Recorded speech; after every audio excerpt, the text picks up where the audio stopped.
Hey, it's Drew. This video is going to go over how to keep your crypto keys secure and safe and readily accessible.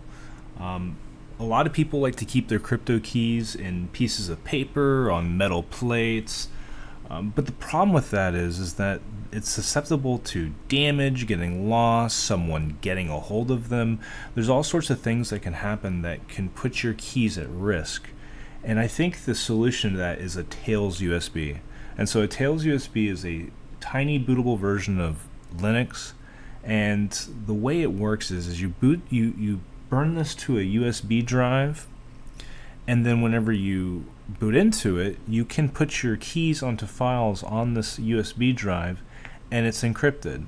You put a password in front of it, and then the way that makes it secure is if someone were to get a hold of it, they have to know to boot to the USB drive, then they have to know what the encryption password is.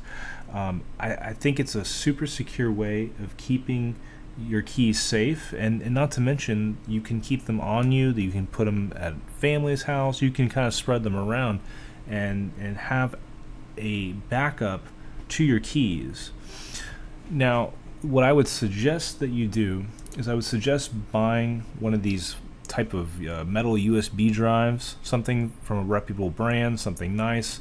A lot of times it'll tell you if it's X-ray proof, magnet proof, waterproof, something that's really going to be able to withstand any type of element that you might throw at it. Because you can put this on your key ring and keep a copy with you at all times.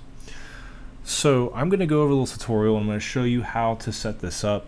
It's pretty easy. So what you're going to do is you're going to go to tails.net, and here you're going to go to install Tails, and you're going to see download only for USB sticks. So we're going to click that, and then click download Tails. That's going to start the download. I've already done that, so I'm just going to close that.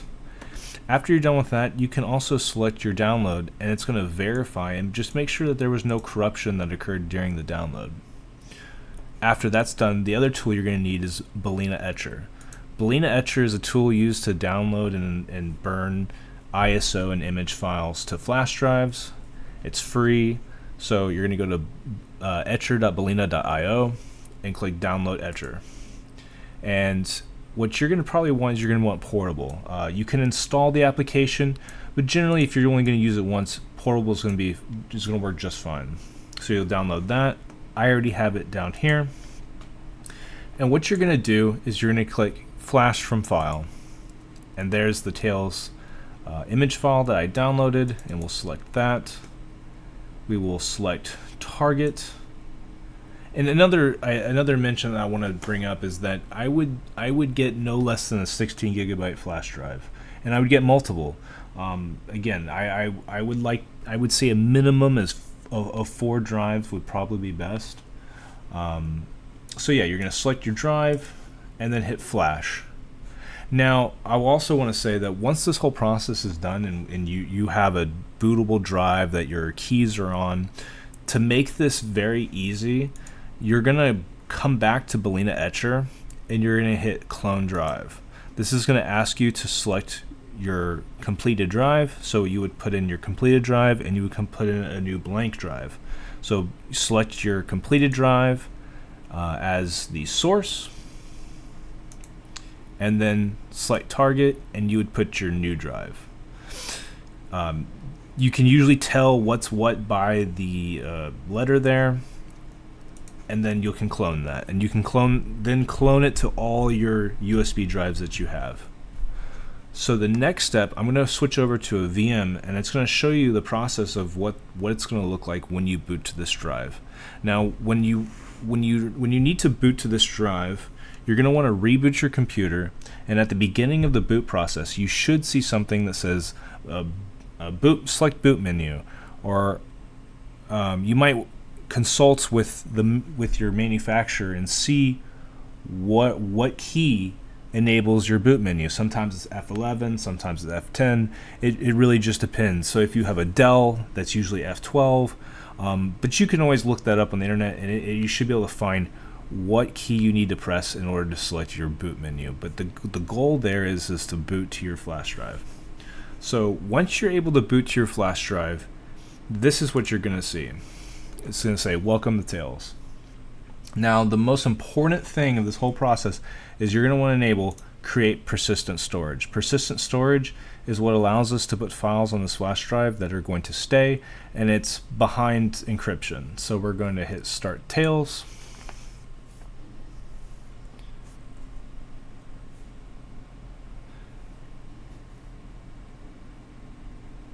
And so we got the desktop here, and we're going to see this persistent storage setup.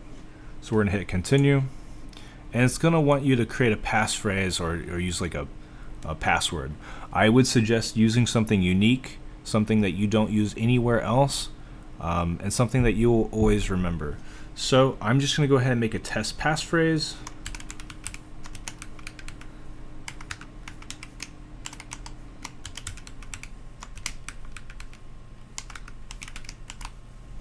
And create persistent storage.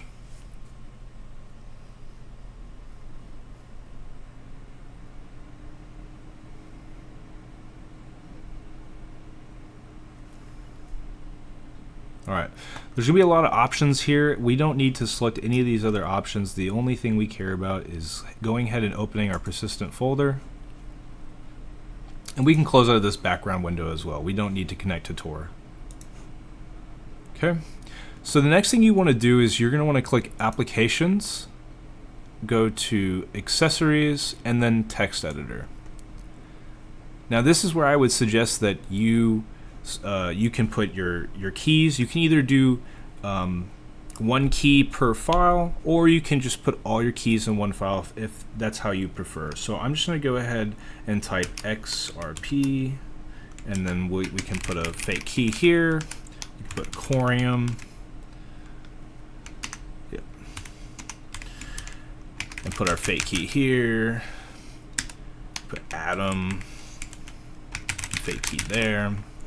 And then we're gonna go and hit save, and make sure that you save it to this persistent storage folder. So we're gonna save it here, and we'll just name this keys. Okay, close that. We should see it there. The other thing I would suggest you do is right-click and hit Properties, go to Permissions, and I would change this once you're completely done adding all of your keys. I would change this to read only. It's just another safety precaution, just to make sure that you know, when you're in here you can do whatever you want, but that it doesn't give you the option to save, just to make sure that there's no human error on that.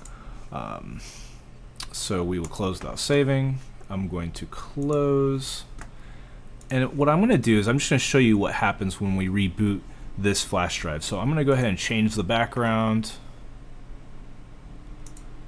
Change it to that, and then I'm going to go ahead and add another text file to the desktop outside of that persistent storage. So we'll name it, we'll just put test. Oops, I don't think I saved it to the desktop. We'll just do that again. So we'll go to test. And we will put that on the desktop. We'll name it test. Oh. Okay. And then you'll see test here, and the background has changed. So what we're going to do is I'm going to go ahead and power this off.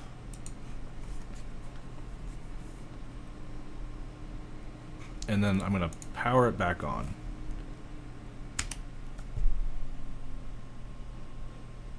It'll just take a minute.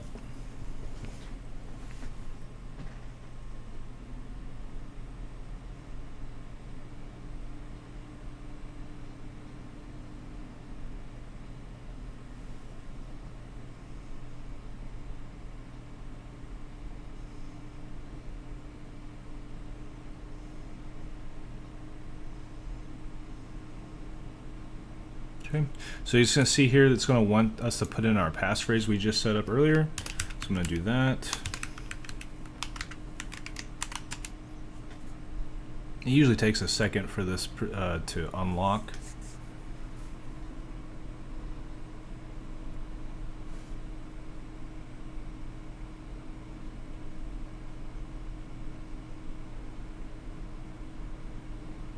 Okay, so it says welcome to Tails, start Tails.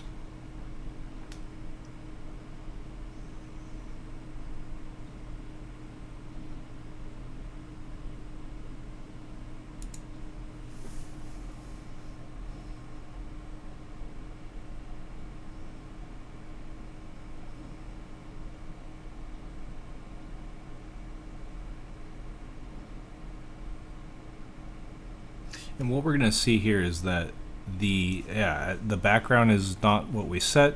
Our test file is gone.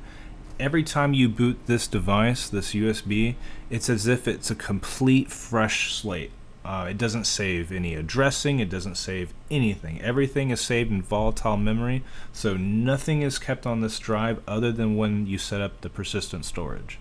So what we can do is hit go to places, and then go to persistent, and then there's our keys file, and that's going to have our fake keys in there. At this point, you're all set, you're all done. I would go back into Balena Etcher and I would clone the drive to your other USB flash drives, and then like I said, I would put one, I would have one on you, or you could have one at a family member's house, just in case there was some sort of accident or emergency. You would have access to your keys. If you have any questions, please leave them in the comments and I'll try to get to them.